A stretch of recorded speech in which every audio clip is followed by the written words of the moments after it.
Hello friends, আপনারা কেমন আছেন? আশা করি আপনারা ভালো আছেন। সুদীপা কুকিং 17 আপনাদের সবাইকে স্বাগত।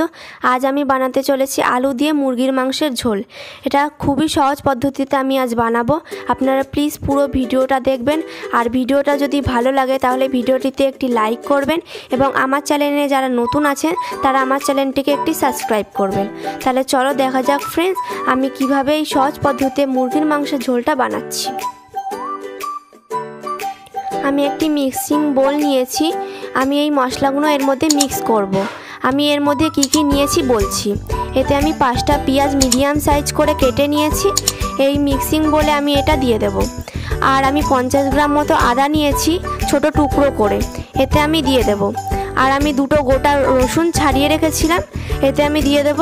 তারপর কাঁচা লঙ্কা আর পাকা লঙ্কা আর 5টা শুকনো লঙ্কা নিয়েছি।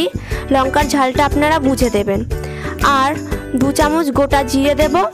এই গোটা জিরেটা আপনারা জলে ভিজিয়েও নরম করে দিতে পারেন।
যে তেলটা আমার কড়াইতে বেঁচে আছে সেই তেলটাতেই আমি 2টো তেজপাতা, দারচিনি, এলাচ, লবঙ্গ আর 2টো গোলমরিচ দিয়ে আমি এটাকে নাড়িয়ে নেব।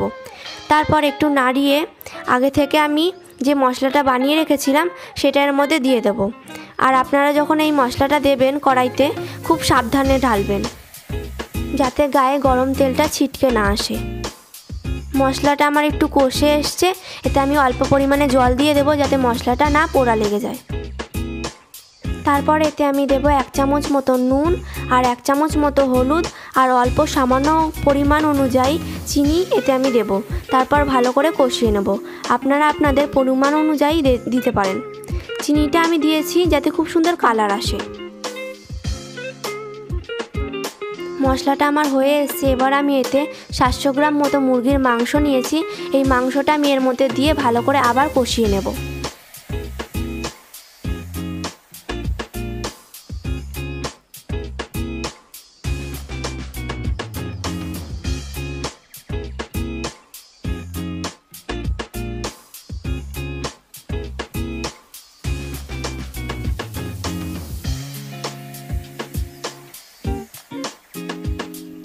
মাংসটা একটু ভালো করে নাড়িয়ে নিয়ে এই মাংসটাকে আমি ঢেকে দেব।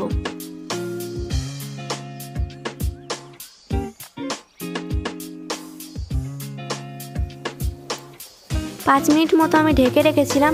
এবার আমি দেখি মাংসটা কেমন হলো।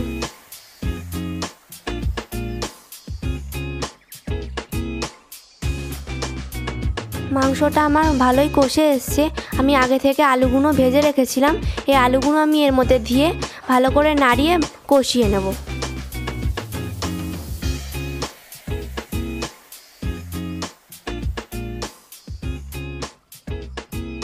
আমি যেহেতু মাংসের ঝোল করছি তাই আমি এতে 2 বাটি মতো জল দেব। আপনারা আপনাদের পরিমাণ মতো জলটা দেবেন।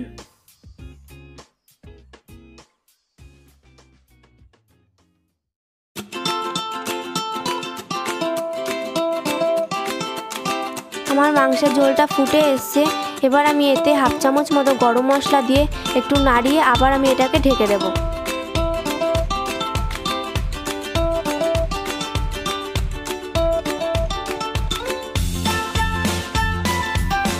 আমি এটাকে প্রায় 8 মিনিট মতো ঢেকে রেখেছিলাম। এবার আমি দেখি মাংসটা কেমন হয়েছে।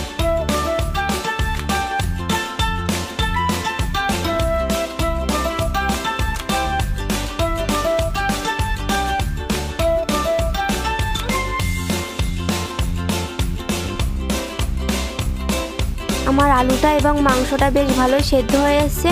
আমার রান্নাটা হয়ে গেছে। এবার আমি এটাকে নামিয়ে নেব। আপনারা বাড়িতে এই রান্নাটা বানাবেন, খুবই সহজ পদ্ধতিতে। আপনাদের যদি ভালো লাগে এই রান্নাটা, কমেন্ট করে অবশ্যই আমাদের জানাবেন। আর আপনাদের পুরো রান্নাটা দেখার জন্য ধন্যবাদ।